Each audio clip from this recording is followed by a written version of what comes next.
अस्सलाम वालेकुम दोस्तों, मेरा नाम साकिब हुसैन है और आप देख रहे हैं नर्सिंग फाइल्स। आज हम जिस अहम टॉपिक के बारे में डिस्कस करने जा रहे हैं वो है वाइवा के सेमेस्टर 1 में जो फंडामेंटल ऑफ नर्सिंग 1 एक सब्जेक्ट है, उसके जो वाइवा के क्वेश्चंस हैं वो डाउ यूनिवर्सिटी ऑफ हेल्थ साइंसेज की तरफ से किस तरह से किए जाते हैं। जो डाउ यूनिवर्सिटी ऑफ हेल्थ साइंसेज जो चैप्टर्स मुंतखब करता है कि उन चैप्टर से किस तरह से जो एमसीक्यूज आते हैं और कौन कौन से जो चैप्टर्स हैं वो इंक्लूडेड हैं, वो सारी चीज़ें आज हम इस वीडियो में डिस्कस करेंगे।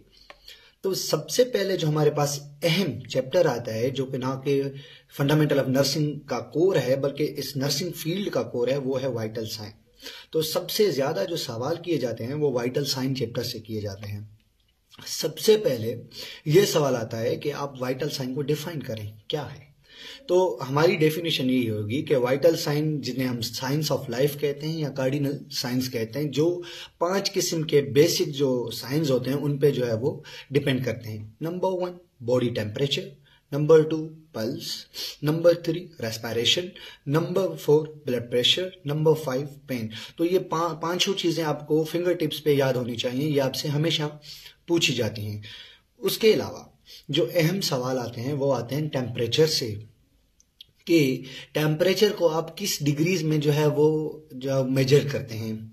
सबसे नंबर 1 टेम्परेचर जो मेजर किया जाता है वो फ़ारेनहाइट में किया जाता है या तो सेल्सियस डिग्रीज में किया जाता है। एडल्ट में जो नॉर्मल टेम्परेचर होता है वो 36 डिग्री सेल्सियस से लेके 37.5 डिग्री सेल्सियस तक होता है। अगर हम इसको फ़ारेनहाइट में देखें तो ये 96.8 फ़ारेनहाइट से लेके 99.5 फ़ारेनहाइट तक लिया जाता है। टेम्परेचर की नॉर्मल रेंजेस हमेशा पूछी जाती हैं कि हाइपोथर्मिया, नॉर्मल, पायरेक्सिया और हाइपर पायरेक्सिया ये चीजें हैं क्या। तो पायरेक्सिया हम नॉर्मल जुबान में जिसे हम फीवर कह लें तो इसे हम पायरेक्सिया कहते हैं। पायरेक्सिया को नॉर्मल जुबान में फीवर भी कहा जाता है। तो ये होता है हमारे पास एलिवेटेड बॉडी टेम्परेचर। 99.5 फ़ारेनहाइट से अगर बॉडी टेम्परेचर ज्यादा आएगा, 100 आ गया, 101 फ़ारेनहाइट आ गया, तो इसे हम कंसीडर करेंगे कि ये हमारे पास पायरेक्सिया है। अगर हाइपर पायरेक्सिया आ रहा है तो ये वेरी हाई फीवर है। कहां तक होता है? अगर 105.8 से बढ़ेगा या यहीं तक होगा तो इसे हम कंसीडर करेंगे हाइपर पायरेक्सिया। हाइपोथर्मिया क्या है हमारे पास? हाइपोथर्मिया है हमारा कोर बॉडी टेम्परेचर नॉर्मल जिससे कम हो, बॉडी टेम्परेचर कोर से कम हो। तो ये कितना होगा? 36 हमारे पास डिग्री सेल्सियस से अगर बॉडी का टेम्परेचर कम होगा, अगर वो इंसान ठंडा बढ़ेगा, 34 तक आ जाएगा, 33 तक आ जाएगा, तो उसे हम कहेंगे हाइपोथर्मिया। उसके अलावा अहम सवाल किया ये जाता है कि आप बॉडी टेम्परेचर्स को किन किन साइट्स पे चेक कर सकते हैं और नॉर्मल जो है वो कौन सी साइट्स यूज की जाती हैं। तो नॉर्मल साइट्स जो यूज की जाती हैं वो होती हैं ओरल और एक्सिलरी। तो ये बेसिक 2 साइट्स हैं जो हमारे पास नॉर्मल जो है वो क्लिनिकल साइट्स पे यूज की जाती हैं। तो वैसे ये 5 साइट्स होती हैं: oral, rectal, axillary, tympanic membrane और टेम्पोरल आर्टरी। तो यहां तक हमारे पास टेम्परेचर का पोर्शन खत्म होता है। टेम्परेचर में यही चीजें हैं जो वाइवा में एमसीक्यू क्वेश्चन के तौर पे पूछी जाती हैं। उसके अलावा हमारे पास अहम एक और वाइटल साइन आता है जिसे हम कहते हैं पल्स। तो पल्स की पहले ही आपसे ये डेफिनेशन पूछी जाएगी कि पल्स हमारे पास है क्या। जब ऑक्सीजनेटेड ब्लड हमारे पास वेंट्रिकल, लेफ्ट वेंट्रिकल में आता है तो वहां से क्या होता है, पंप होता है हमारे पास फुल कैपेसिटी में, ताकि वो सिस्टमिक सर्कुलेशन में फैल सके। सही है। तो उस पंप की वजह से, उस कॉन्ट्रैक्शन की वजह से क्या होता है कि एक ब्लड की वेव क्रिएट होती है जिसे हम कहते हैं पल्स। और एक और सवाल किया जाता है कि पल्स रेट क्या है, फिर ये बताएं। तो 1 मिनट में कितनी बीट्स, कितनी जो है वो कॉन्ट्रैक्शन हो रही है लेफ्ट वेंट्रिकल की, जिसकी वजह से ब्लड जो है वो सिस्टमिक सर्कुलेशन में आ रहा है, तो उस 1 मिनट को हम कहेंगे पल्स रेट, जो बेसिकली हमारे पास बीपीएम कहलाया जाता है और ये 75 तक होता है। इसको हमेशा याद रखिए। उसके अलावा अहम और सवाल किया जाता है कि पल्स की आप साइट्स डिफाइन करें कि कौन कौन सी जो साइट्स हैं जिनमें पल्स को जो है वो चेक किया जाता है। बेसिक आ जाती है हमारे पास carotid, popliteal, brachial, apical, posterior tibial, dorsalis pedis, radial और फीमोरल। ये अहम हमारे पास पल्स की साइट्स हैं जिनमें हमारे पास पल्स को चेक किया जा सकता है।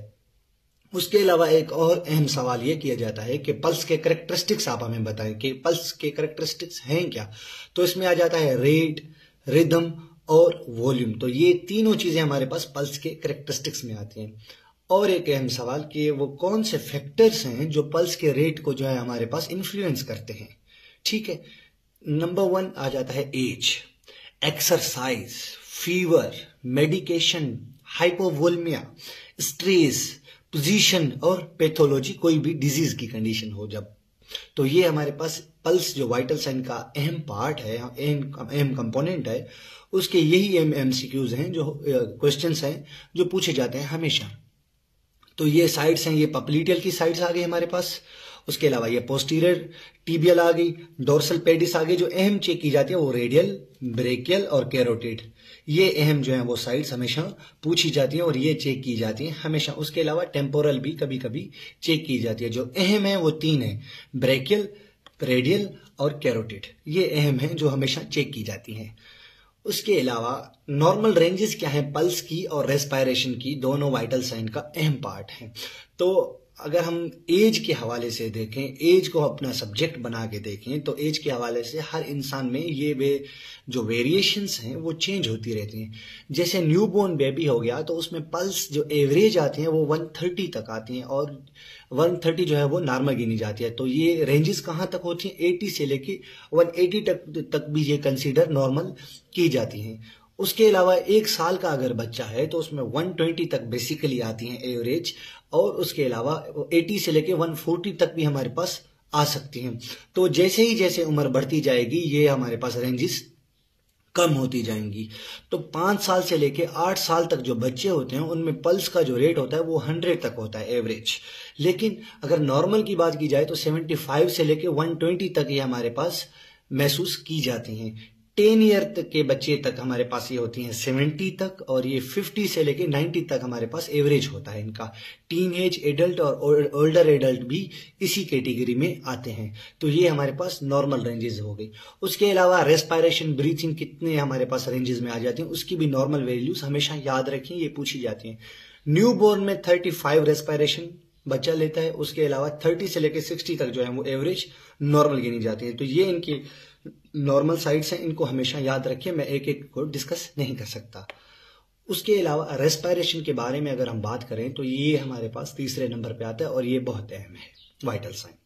रेस्पायरेशन की हमेशा डेफिनेशन पूछी जाती है, तो डिफाइन वो रेस्पायरेशन क्या है। रेस्पायरेशन तो ये एक टफ ब्रीथिंग है जिसमें इंस्पायरेशन एयर को किया जाता है, जिसमें ऑक्सीजन जो है वो बाइंड होती है हमारे पास किसके साथ, हीमोग्लोबिन के साथ, आरबीसीज के साथ, और एक्सपायरेशन करते हैं हम CO2 को। अहम टर्म्स हैं जो हमेशा पूछी जाती हैं वाइवा में, जो आपसे जो वाइवा ले रहा होता है वो आपसे एक सेकंड के बाद ये पूछता जाता है, 2-2, 3-3 सेकंड के बाद आपसे हमेशा ये सवाल करेगा कि आप टेकीपीनिया को डिफाइन करें क्या है। तो आपके पास 3 से 4 सेकंड होंगे कि उसको डिफाइन करें आप। टेकीपीनिया हमारे पास बेसिकली रैपिड ब्रीथिंग है। ब्रेडीपीनिया क्या होगा, स्लो ब्रीथिंग होगी। एपीनिया क्या होगा कि टेम्परेरी सिसेक्शन ऑफ ब्रीथिंग होगी, यानी कि सांस का बंद हो जाना थोड़े से वक्त के लिए। हाइपर वेंटिलेशन क्या होगी कि वो पेशेंट डीप रैपिड ब्रीथिंग लेगा जो ओवर एक्सपेंशन ऑफ लंग्स को लीड करेगा। हाइपोवेंटिलेशन क्या होगा, shallow slow breathing leading to under expansion of lungs. Cheyne Stokes breathing की डेफिनेशन क्या है, हमेशा पूछी जाती है। Alternating deep and slow breathing with apnea. Dyspnea क्या है, हमेशा पूछा जाता है। टेकीपीनिया, ब्रेडीपीनिया, एपीनिया और डिस्पीनिया। एपीनिया और डिस्पीनिया में हमेशा बच्चे परेशान हो जाते हैं कि इनकी है क्या। जहां पर भी आप डिस्क का लफ्ज सुने तो वहां पर डिफिकल्टी हमेशा सोचें। ए का जहां पर भी लफ्ज सुने तो एपीनिया, जैसे ए मतलब एब्सेंट, यानी कि जो ब्रीथिंग होगी वो सी सेक्शन होगी, टेम्परेरी वक्त के लिए बंद हो जाएगी। एपीनिया में क्या होगा कि डिफिकल्टी इन ब्रीथिंग होगी, या सांस लेने में बहुत दुश्वारी हो रही होगी। ऑर्थोपीनिया के बारे में हमेशा पूछा जाता है, तो ये difficulty breathing accept in an upright position. Upright position में पेशेंट को जो है वो ये डिफिकल्टी ब्रीथिंग नहीं होती, लेकिन जो पेशेंट बैठे होते हैं उनको जो है वो ये डिफिकल्टी इन ब्रीथिंग ज्यादा हो रही होती है। उसके अलावा अहम वाइटल साइन जिससे हमेशा क्वेश्चन ये किया जाता है कि ब्लड प्रेशर क्या है। सही है, तो ब्लड प्रेशर जो हम मेजर करते हैं ना, ये हमेशा हमारे पास टर्म पूछी जाती है कि आप किस जो है वो वेरिएशन में मेजर करते हैं ब्लड प्रेशर को। तो ये हमेशा मिलीमीटर पर मर्क्यूरी में जो है वो मेजर किया जाता है ब्लड प्रेशर, mmHg। Hg जो है वो मर्क्यूरी का साइन है, यानी मिलीमीटर पर मर्क्यूरी। और आपसे एक और अहम सवाल ये किया जाता है कि सिस्टोलिक और डिस्टोलिक को डिफाइन करें। तो सिस्टोलिक में ये होता है कि जब हमारे पास ब्लड प्रेशर, जब हमारे पास बॉडी लेफ्ट वेंट्रिकल से ब्लड को पूरी सिस्टमिक सर्कुलेशन में जो है वो फेंक रही होती है थ्रू आयोटा, तो इस हम प्रेशर को नाम देते हैं सिस्टोलिक, जिससे एक प्रेशर क्रिएट होता है जिसे ऊपर वाला प्रेशर कहा जाता है और ये नॉर्मल होता है 120 तक। डिस्टोलिक प्रेशर क्या है? जब हमारे पास लेफ्ट वेंट्रिकल में वही ऑक्सीजनेटेड ब्लड फिल हो रही होती है जिसकी वजह से वो स्ट्रेच हो रहा होता है, तो इसको हम नाम देते हैं डिस्टोलिक का, जिसे हम आम लफ्जों में कहते हैं नीचे वाला ब्लड प्रेशर, जो बेसिकली 80 तक होता है। ऐसे कौन कौन से फैक्टर्स हैं जो इस ब्लड प्रेशर को हमारे पास अफेक्ट कर रहे होते हैं? Exercise, stress, gender, medication, obesity, diurnal variation, medical condition और टेम्परेचर। ये बेसिकली फैक्टर्स हैं जो अफेक्ट कर रहे होते हैं ब्लड प्रेशर को, हमेशा पूछे जाते हैं। सिस्टोलिक और डिस्टोलिक हमेशा याद कर लीजिए कि इनकी डेफिनेशन क्या है और ब्लड प्रेशर को किस हमारे पास डिग्री में मेजर किया जाता है। तो ये होता है mmHg यानी मिलीमीटर पर मर्क्यूरी। उसके अलावा कुछ अहम टर्म्स रिलेटेड होते हैं ब्लड प्रेशर के साथ, उनको भी हमेशा पूछा जाता है कि हाइपरटेंशन क्या है, हाइपोटेंशन क्या है, ऑर्थोस्टैटिक हाइपोटेंशन क्या है। तो ऑर्थोस्टैटिक हाइपोटेंशन वो चीज है जिसमें ब्लड प्रेशर ड्रॉप होता है सिटिंग और स्टैंडिंग पोजीशन में। तो ये हाइपरवेंटिलेशन कहां तक जो ब्लड प्रेशर पहुंचेगा तो उसको हम हाइपरटेंशन की कैटेगरी में कंसीडर करेंगे। तो ब्लड प्रेशर की एक और अहम क्वेश्चन ये आता है वाइवा में कि ब्लड प्रेशर कौन सी साइट्स पे जो है अहम साइट जो है वो चेक किया जाता है। तो जो अहम साइट होती है ब्लड प्रेशर असेसमेंट की चेक की जाती है वो होती है ब्रेकियल आर्टरी। ब्रेकियल आर्टरी के ऊपर हमेशा जो है वो ब्लड प्रेशर अक्सर चेक किया जाता है, जो हमारे पास रिकमेंडेड साइट्स होती है। उसके अलावा अगर हम इसको डिस्कस कर लें कि ये ब्लड प्रेशर किस तरह से हमारे पास हो रहा होता है, तो हम इसको चेक करते हैं पहले। ठीक हो गया। तो क्लासिफिकेशन ऑफ अगर हम ब्लड प्रेशर की बात करें तो नॉर्मल होता है 120 to 80। Pre hypertension blood pressure कब कंसीडर किया जाता है? जब ये हमारे पास सिस्टोलिक आ जाता है 120 से लेके 139 तक और डिस्टोलिक आ जाता है 80 से लेके 89 तक। तो ये होता है pre hypertension category. Hypertension stage 1 जो कहलाती है वो ये कहलाती है कि जिसमें सिस्टोलिक प्रेशर आ जाता है 140 से लेके 159 तक और डिस्टोलिक प्रेशर आ जाता है 90 से लेके 99 मिलीमीटर पर मर्क्यूरी। हाइपरटेंशन स्टेज 2 कब कहलाती है? जब 160 से ब्लड प्रेशर अबव हो मिलीमीटर पर मर्क्यूरी सिस्टोलिक, और जो डिस्टोलिक प्रेशर है वो 100 से अबव हो, 100 से अबव हो, और इसे हम कंसीडर करते हैं mmHg यानी कि मिलीमीटर पर मर्क्यूरी। तो ये इनकी स्टेजेस हैं, इनको हमेशा याद रखिएगा, इनके जो है वो रेंजेस जो हमेशा पूछी जाती हैं। उसके अलावा एक और जो है वो हमारे पास वाइटल साइन आता है, वो आता है पेन, कि पेन हमारे पास है क्या और पेन किस तरह से आप जो है वो असेस करते हैं। तो पेन के असेस करने के लिए हम एक बेसिक टर्म यूज करते हैं जिसे हम कहते हैं कोल्डेरा। सही है, ये हमेशा याद कर लीजिए और हमेशा हर वाइवा में अक्सर ये पूछा जाता है कि कोल्डेरा को आप डिफाइन करें, कोल्डेरा है क्या। तो कोल्डेरा में जो सी रिप्रेजेंट करता है वो करता है करेक्टरिस्टिक्स ऑफ पेन, यानी कि पेन शार्प है, डल पेन है, डिफ्यूज्ड पेन है, प्रेशर स्क्वीजिंग पेन है या हैवीनेस आपको महसूस हो रही है। उसके अलावा जो ओ रिप्रेजेंट कर रहा होता है वो ऑनसेट ऑफ पेन कर रहा होता है कि जब आप खाना खा रहे होते हैं, उठ रहे होते हैं, बैठ रहे हैं, कब जो है वो आपको पेन महसूस हो रहा है और कब जो है वो पेन स्टार्ट हुआ। सही है। लोकेशन क्या है कि पेन आपको किस जगह पे महसूस हो रहा है, कौन कौन सी जगह है जहां पर आपको पेन महसूस हो रहा है या एक ही जगह पे पेन महसूस हो रहा है। ड्यूरिंग क्या है, पेशेंट जो पेन है आपको कितना लॉन्ग जो है वो चल रहा है, थोड़ा होके खत्म हो रहा है या ज्यादा ही चल रहा है या परसिस्टेंट पेन है ही है आपकी उस लोकेशन के अंदर। उसके अलावा एक्सरबेटिंग फैक्टर्स क्या हैं, कौन से ऐसे फैक्टर्स हैं जिनको आप कर रहे हैं तो आपका जो है वो पेन ज्यादा हो रहा है। सही है। जैसे कि मिसाल के तौर पे आप कोई एक्टिविटी कर रहे हैं, कोई एक्सरसाइज कर रहे हैं, आप खाना खा रहे हैं तब आपको पेन हो रहा है, आप कोई ड्रग ले रहे हैं तब आपको ये पेन ज्यादा हो रहा है। तो ऐसे कौन से फैक्टर हैं जो इस पेन को बढ़ा रहे हैं। उसके अलावा जो आर रिप्रेजेंट कर रहा होता है वो कर रहा होता है रिलीविंग फैक्टर। आप पोजीशन चेंज कर रहे हैं, आप उठ रहे हैं, आप बैठ रहे हैं, किस तरह से जो है वो ये पेन कम हो रहा है, कौन से ऐसे फैक्टर्स हैं। ठीक हो गया। उसके अलावा रेडिएटिंग पेन हो रहा है। मिसाल के तौर पे अगर किसी भी पेशेंट को राइट हाइपोकॉन्ड्रिक रीजन में पेन है तो वो रेडिएट हो रहा है बैक साइड पे या नहीं हो रहा, तो इसको हम कह रहे हैं कि स्प्रेड होना पेन का, पेन कहाँ कहाँ आपकी बॉडी में फैल रहा है। उसके अलावा ये एक और टर्म यूज की जाती है एसोसिएट फैक्टर्स, जिसमें हम ये देखते हैं कि इसके साथ आपको कौन से जो है वो और सिम्टम्स जाहिर हो रहे हैं, जैसे नोजिया, वोमिटिंग वगैरह, ये सारी चीजें आपको पेन में हो रही हैं।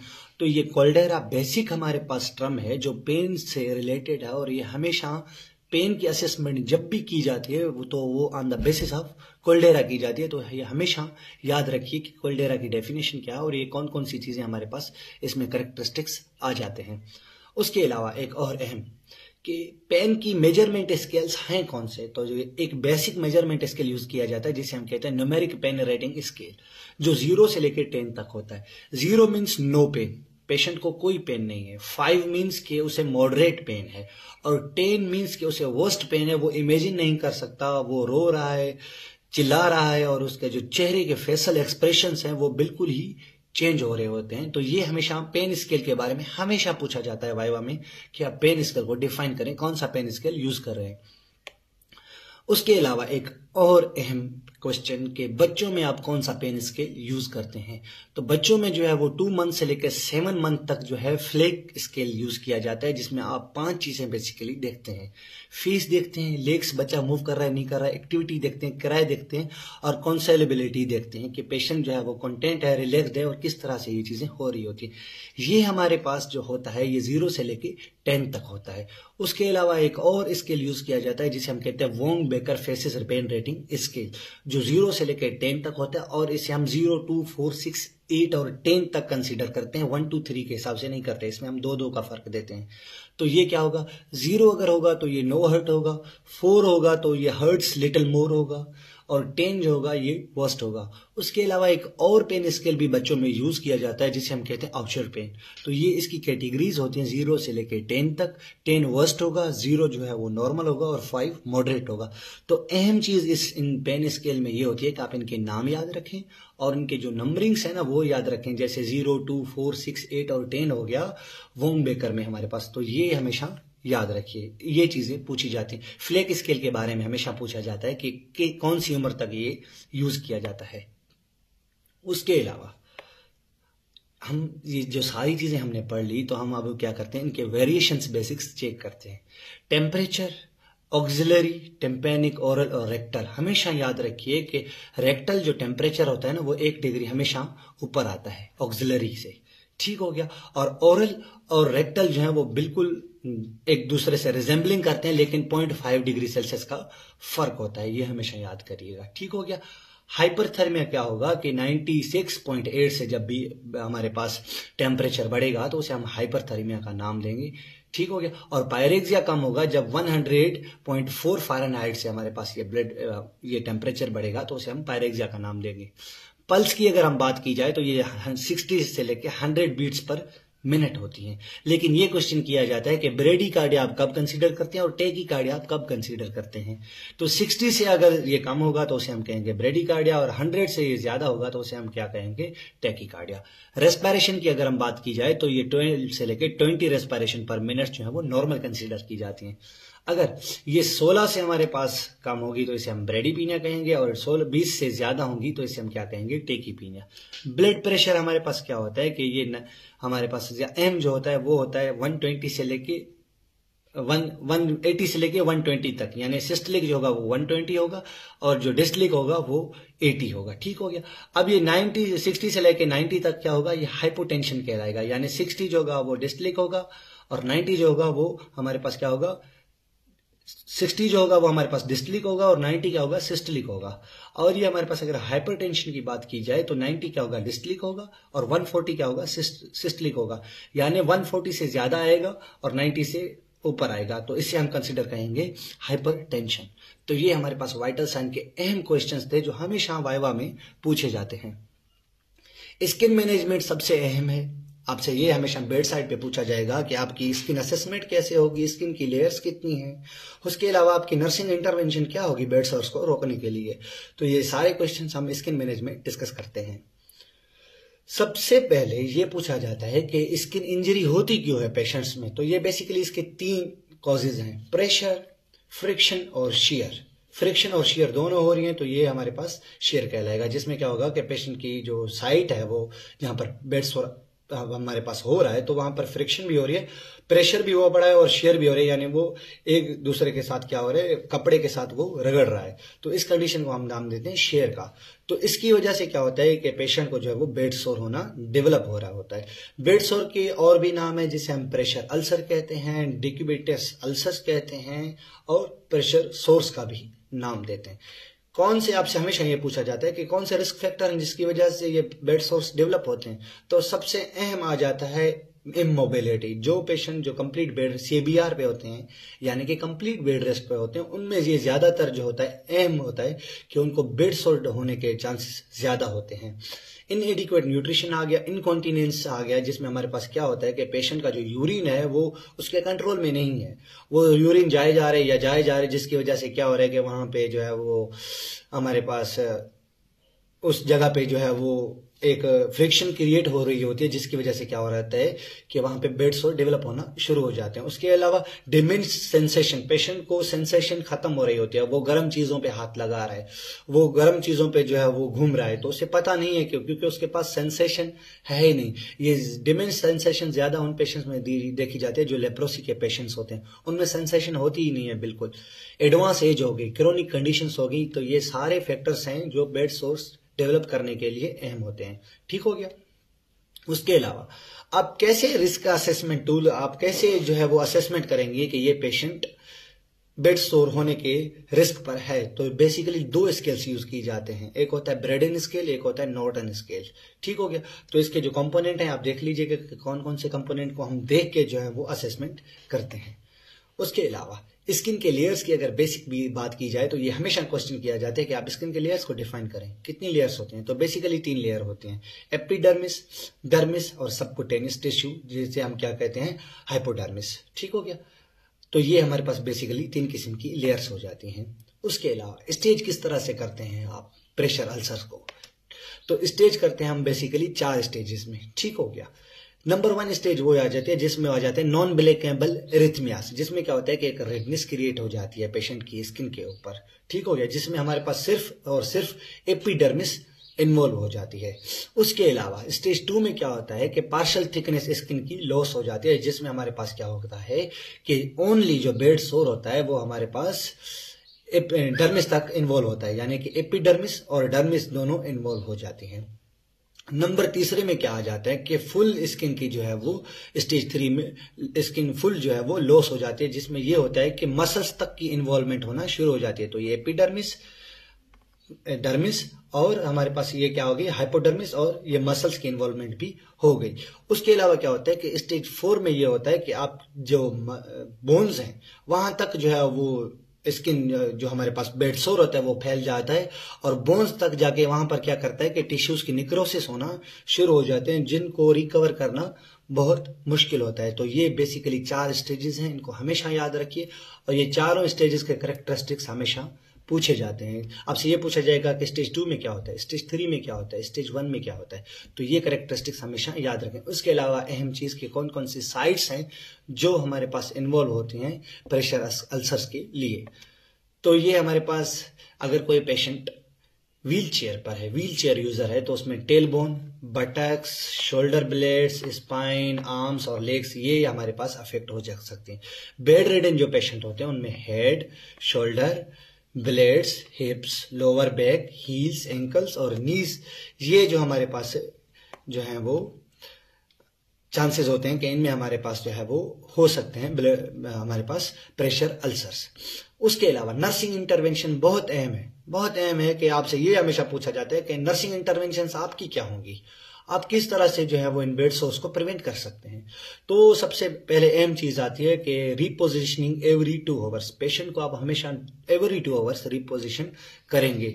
आप यूज करेंगे प्रेशर रिलीविंग डिवाइसेस, सही हो गया, जिसमें हमारे पास क्या होता है कि उसमें जो प्रेशर हो जाता है उसमें एयर मैट्रिक्स जिसे हम कहते हैं कि उसमें एयर फिल की जाती है, ताकि जो फ्रिक्शन है, जो प्रेशर है पेशेंट की उन बोनी प्रेमिसेस पे ना हो। उसके अलावा क्लीन करेंगे आप अल्सर को, अगर फॉर्मेशन हो गई है, बेड सोर हो चुका है, तो आप क्या करेंगे, उसे हमेशा क्लीन रखेंगे, कोई डर्टीनेस वहां पे नहीं होनी चाहिए और उस एरिया को आप हमेशा बचा के रखेंगे। ये आपको हमेशा बेड साइड पे पेशेंट्स ऐसे मिलेंगे जिनमें बेड सोर डेवलप किया होता है। उसके अलावा आप एवॉइड करेंगे हमेशा साइटोटॉक्सिक एजेंट्स में को उन पे अप्लाई करने के लिए। आप कभी भी ये चीजें अप्लाई नहीं करेंगे जिसमें आपका अल्कोहल आ गया और हाइड्रोजन पेरोक्साइड आ गया, तो ये और जो है वो उसको बिगाड़ेंगे जख्म को और उसे ठीक होने नहीं देंगे। क्यों नहीं होने देंगे? क्योंकि इसमें हमारे पास एरोडिंग हो रही है। किसकी वजह से? प्रेशर की वजह से। ठीक हो गया। और आप क्लाइंट को हमारे पास टेक्निक सिखाएंगे कि आप किस तरह से फ्रीक्वेंटली अपनी पोजीशंस को मूव कर सकते हैं। उसके अलावा आप उन्हें ये बताएंगे आप खुद को हमेशा हाइड्रेट रखें, पानी ज्यादा पिएं, जिसकी वजह से क्या होगा कि आपकी स्किन जो है वो ड्राई नहीं होगी। ठीक हो गया। और उसके अलावा आप क्या करेंगे कि वहां पे इनकॉन्टिनेंस का अगर पेशेंट है तो आप उसके हमेशा ये रखेंगे कि उसे कभी भी हमारे पास ड्राई नहीं हो, उसे कभी भी जो है वो वेट नहीं होने देंगे। आप उसकी स्किन को हमेशा ड्राई रखने की कोशिश करेंगे ताकि वहां पर बेड सोर डेवलप ना हो सके। तो थैंक यू सो मच, आपने यहाँ तक वीडियो देखी। इससे ज्यादा मेरे ख्याल में कोई भी वाइवा में क्वेश्चंस FON के लिए नहीं आता। यही 2 चैप्टर हैं अहम जो वाइवा में हमेशा पूछे जाते हैं।